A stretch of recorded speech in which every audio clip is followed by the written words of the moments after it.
There are protests taking place. These are the live pictures from central London from a demonstration organised by activists from the Stop Trump coalition. Stick with humidity. We can breathe a little easier tonight because Donald Trump is out of the country. He is...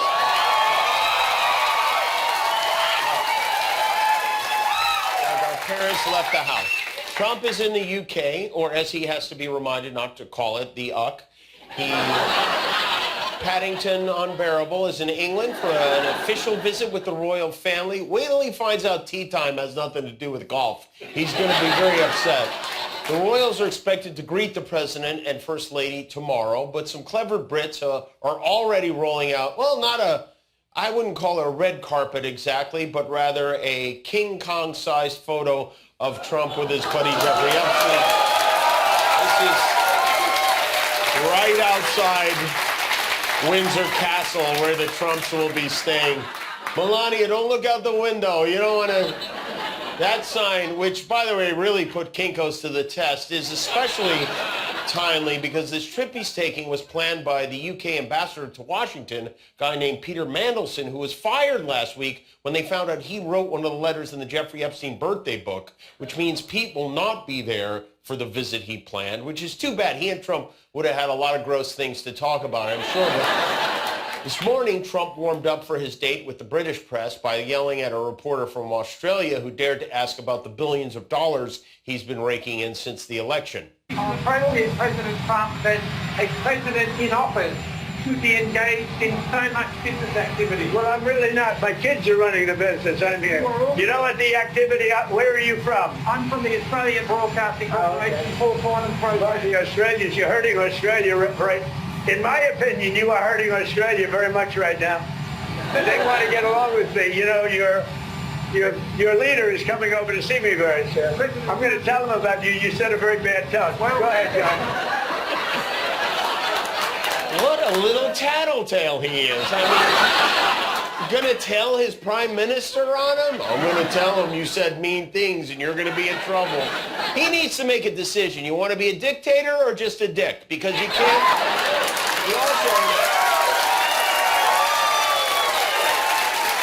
He's so excited for these balls, he can taste them. Trump claims he's going to pay for some of the cost of the ballroom as a gift to us, which, thank you very much. We'll never be in it, but thank you very much. And he's already figured out where to get the money. Trump today became the first president to sue the New York Times. He's suing the New York Times for $15 billion for defamation. $15 billion. Where does he even come up? These are like numbers my children make up when they're talking about money.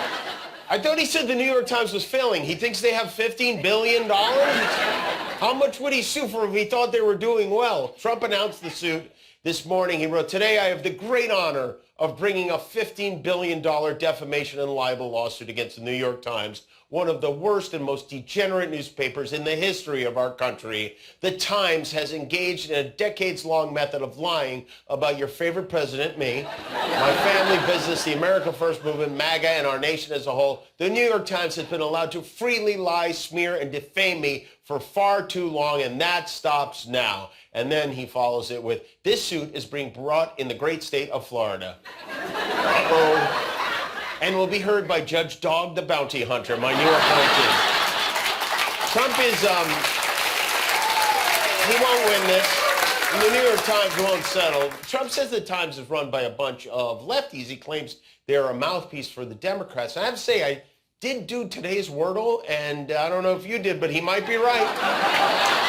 Besides how ridiculous it is, this might be one of the funniest legal documents I've ever seen. It's quite a tongue bath. One page lists Trump's, quote, hundreds of history-making media appearances, including WrestleMania 5, All My Children, Ghost Can't Do It, 2 Weeks Notice, Days of Our Lives, Miss USA, Miss Universe, The Ali G Show, Marmalade, and much, much more. This is quite a resume. You know he met Melania on 90 Day Fiancé.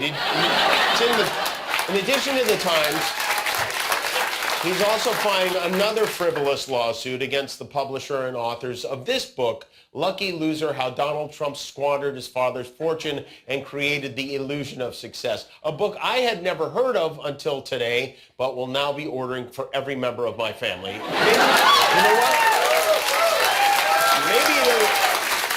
Maybe it'll become a New York Times bestseller and he could sue them both again. And it's not just writers the president's trying to silence. He's ordered our national parks to remove a number of signs and exhibits related to slavery. He's rewriting history in the United States. From now on, under Donald Trump, slaves will be referred to as tourists who volunteered to help white people do stuff. No, that was a joke. That wasn't Italian. You never know, right? I mean, he's also sending the National Guard into Memphis, where crime is at a 25-year low. What will happen when we actually need the National Guard? Will we have to call in the Eagle Scouts? Meanwhile, many in MAGA-land are working very hard to capitalize on the murder of Charlie Kirk. Yesterday, J.D. Vance, who himself famously called Donald Trump America's Hitler, hosted the Charlie Kirk podcast from the White House, where he pointed his little mascara-stained finger directly at the left. While our side of the aisle certainly has its crazies, it is a statistical fact that most of the lunatics in American politics today are proud members of the far left.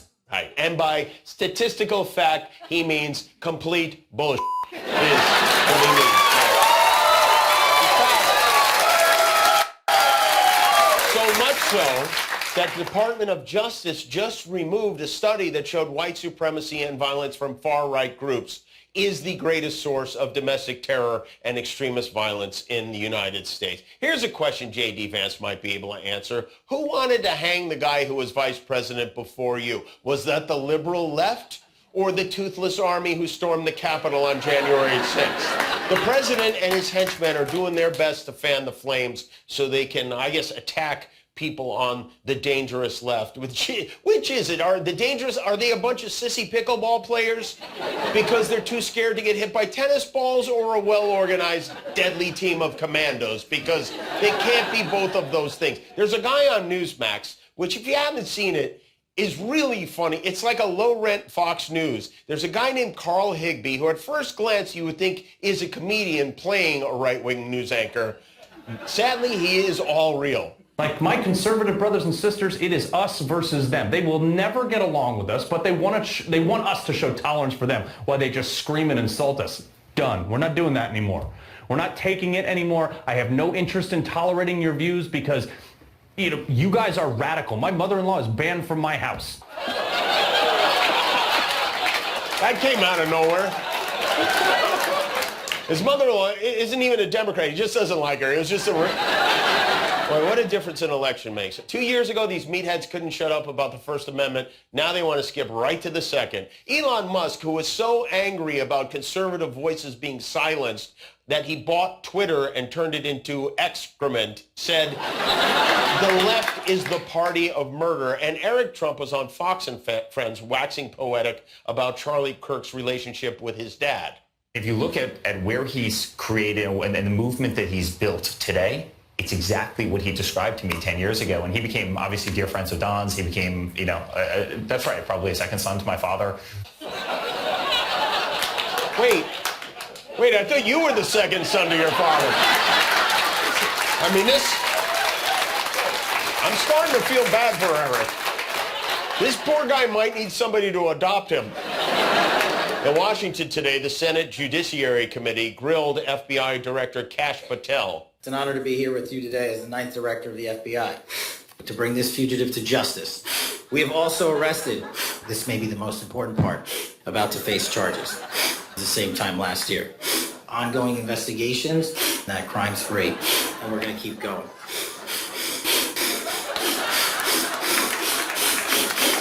Lastly, I want to close with the Kash Patel Senate hearings, brought to you by Flonase. Psst, psst, all good. You know what? Don't make fun. Allergies are seasonal and serious. So Patel was summoned to explain why they refused to release the Epstein files they promised to release. He was dodgy, sketchy, sniffy, combative, and just unpleasant overall. He couldn't even answer a question from fellow Republican John Kennedy. Who, if anyone, did Epstein traffic these young women to besides himself? Himself. There is no credible information. None. If there were, I would bring the case yesterday. Forget yesterday. How about tomorrow? We would take... He still has no explanation for why they won't release the files, and no explanation for why Epstein's primary accomplice, Ghislaine Maxwell, was suddenly transferred to a country club prison after meeting with Trump's lawyer. Eventually, though, the frustration boiled over, and Senator Cory Booker didn't just grill Patel, he flame-broiled him live in front of everyone. Here's the thing, Mr. Patel. I think you're not going to be around long. I think this might be your last oversight hearing. Because as much as you supplicate yourself to the will of Donald Trump and not the Constitution of the United States of America, Donald Trump has shown us in his first term and in this term, he is not loyal to people like you. He will cut you loose. This may be the last time I have a hearing with you because I don't think you're long for your job. But I'm going to tell you this. I pray for you. I pray for you that you can step up and defend your oath, defend the Constitution, and do a much better job of defending this country. Thank you, Mr. Chair.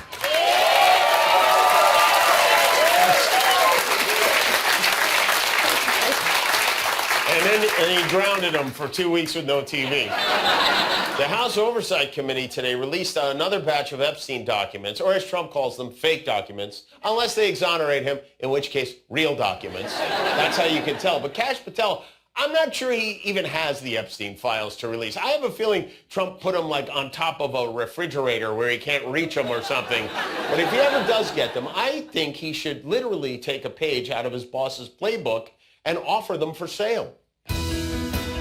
I just got a page from the Epstein files. I got one too. And you won't believe who's on the list. FBI director and self-published children's book author Kash Patel is liquidating the Epstein files. Get your official page at cashforfiles.com. Simply put $1,000 in an underinsured envelope that we provide at no extra cost, and 2 weeks later, you'll get an original, unredacted page from the Epstein files. Guaranteed to include the name of at least one public figure. I got British royal family member Prince and hey, I got platinum recording artist Dick. And I got current President Donald J. And it only cost me 2 months' rent.